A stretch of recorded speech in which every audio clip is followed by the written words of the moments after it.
Alrighty, ladies and gentlemen, welcome back to Nick Talks. So, today, I wanted to talk about prioritizing health. Now, this is something that I don't know if I've made apparent, but is like the prime staple of my life. Like, the thing that I focus on the most is my health and fitness. I suppose in the past I've always treated it as like my thing, like not as though I'm defining my personality by it, but just like this is something that I've taken an interest in, and that's just something that I'm into, and not necessarily everybody is or has to be. But the more and more that I've looked into it, the more and more it is obvious that there is nothing else. There is nothing else that is as important as your health. So strap in, baby. Here we go.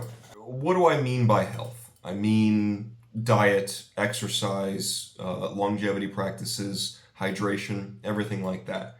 I think that it's very easy to create a short-sighted view of like fitness, as though, yeah, I want to look good, which is, all well and good, it's fine.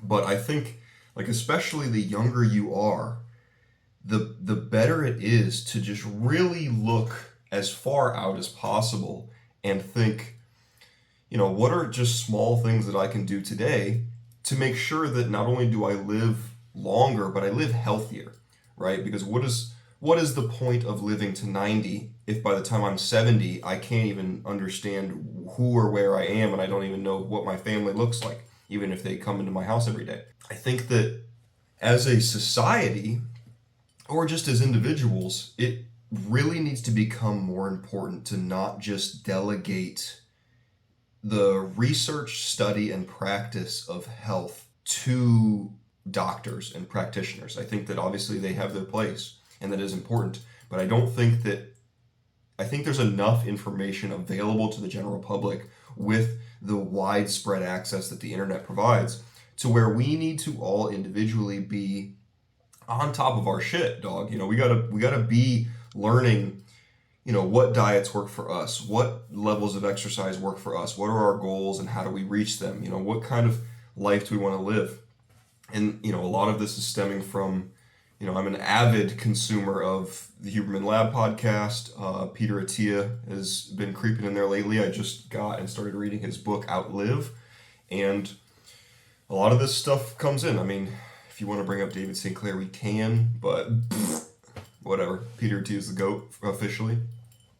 But anyways, it is obvious that the way that medicine works right now only treats what is apparent and what pops up on tests and what is currently happening, rather than, treating things that won't come for another 4 decades. And, I know that it is sometimes difficult to look that far ahead and plan for the future in that capacity, in the same way that it is hard planning your finances to be like, hey, I want to be wealthy in 30 years. No, I want to be wealthy now. Yeah, sure. But I don't think that it is a grand endeavor or a difficult task to just change a little bit of the behaviors to really orient yourself towards a long and healthy life. And that's something that I think that is so constantly missing. And once I started, I've been looking into this stuff for like a year or two now, pretty in depth.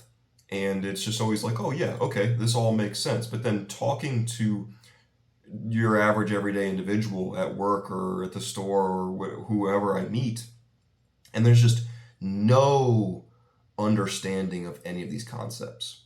It's obvious that, it didn't happen in school, so why would it happen now? And I think that is the mistake, is that we have trusted too much the organizations and the facilities and the structure of our society to provide us with all the answers, instead of taking it upon ourselves to find those answers and act upon them. Keeping it to health, that is the main priority. I could extend this over to finance and extend this over to personal growth and intellectual and emotional maturity and all that stuff, and maybe I will in the future, but health is what we have at the end of the day. And even if you're broke or you're wealthy or you're, whatever, at any end of any spectrum, I'm a rage monster or I'm a docile cat or I'm, just kind of a meh blob. Taking care of your health changes so much of your life. The depression that you think is inevitable could be easily curbed by being active and social and taking care of your health. So many things that we believe are mental really stem from a chemical imbalance or not enough physical activity. And I don't think that is, at least mainstream, fully understood. And if it is understood, not practiced in the proper ways. And so, that's kind of what my main argument here is just that, hey, if you have nothing else that you are improving in your life, the one thing that you should be is health. Because why not? What is the drawback to focusing on health?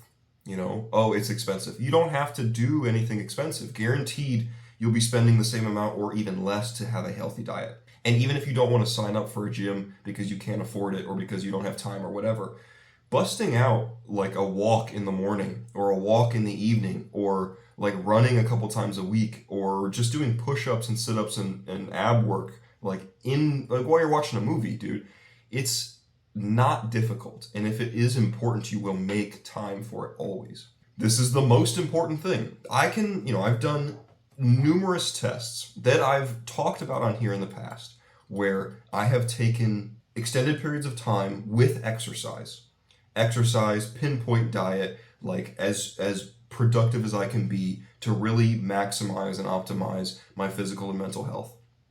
And then I've taken large breaks off of that and done the exact opposite and recorded the results. And it is a stark difference. Like just the way that I perceive the world around me and my day-to-day struggles is a completely different thing. It's like watching two different movies, existing in two different realities, just by changing my diet and my exercise and getting a little sunlight and versus staying at home all the time. So it doesn't make sense to me why somebody would neglect that. Just take an hour a week or whatever you can spare and just do a little bit of research. And it's a big can of worms, man. Health is not a simple thing. It may seem like a daunting task at first, like learning a new language, which it sort of is. But once you continuously practice and go in and experiment and learn and just kind of delve into the science of it, there's so much information that's right at our fingertips. And I've spoken a lot in the past about how we have unparalleled access. Any time in history has never been like now, where we have so much access to immediate scientific understandings. As soon as something is tested, experimented, and recognized by science, it is pretty much instantly accessible to the public. And so there's no reason for us to be out of the loop on if coffee is good for you or if exercise is bad for you or how much sleep you should get. There may be some conjecture or some debate on how much or how little or whatever, but there's always some parameters that dictate what is too much and what is too little, and somewhere in here is the Goldilocks zone of what we should be getting or around how much, and then you just experiment within that. I urge you to, dude, just check it out, man. Just look it up. Just it's all out there. It's all a quick Google search away, and you can find nearly unlimited resources on how to better your life physically and mentally through just simple health practices. And if you're looking for a place to start, dude, Huberman, key. Peter Attia, key. I'd say Chris Williamson is not even a bad place to start. I mean, not super focused, but there's some good resources there. Podcasts are great. Examine.com is a great free resource that you can type in pretty much anything you want, and it'll give you a lot of access to a lot of papers that are published currently. You got to pay for the higher end stuff, or you got to pay for more access, but I don't pay for it, and it's still a great resource. Just looking up as many studies as you can, and even if you don't want to read the studies, just going on YouTube and looking at analyses of different practices and how they relate and how they're applicable to day-to-day life. So that's all I got for you today. Little show coming at you, but seriously, it's just beyond me when I see, just things like rampant alcoholism and frequent drug abuse and lack of exercise. There is nothing wrong, hypothetically, with having vices. I definitely drink. If I want to have a cigarette, I'm going to have a cigarette. It's just keeping these things in moderation and understanding what it does to your body so that you can at least weigh the risks and be like, is this worth it? Is it not? And how much is too much? So dude, just get learned, dog. Just get a little bit of an understanding of what's going on within your system. The one thing that we have every single day is ourselves, our body, our mind. And so why not take care of it?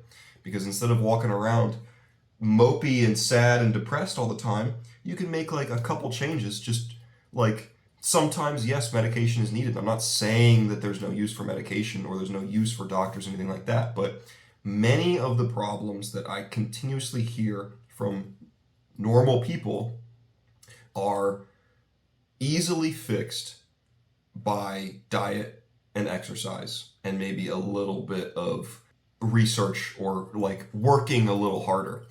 And that seems to be overlooked. We all want a quick fix, but it's not always a quick fix, man. Sometimes you got to change the lifestyle a little bit. But that's all I got for you today. Thank you so much for watching. I appreciate it. That's it. Nick out.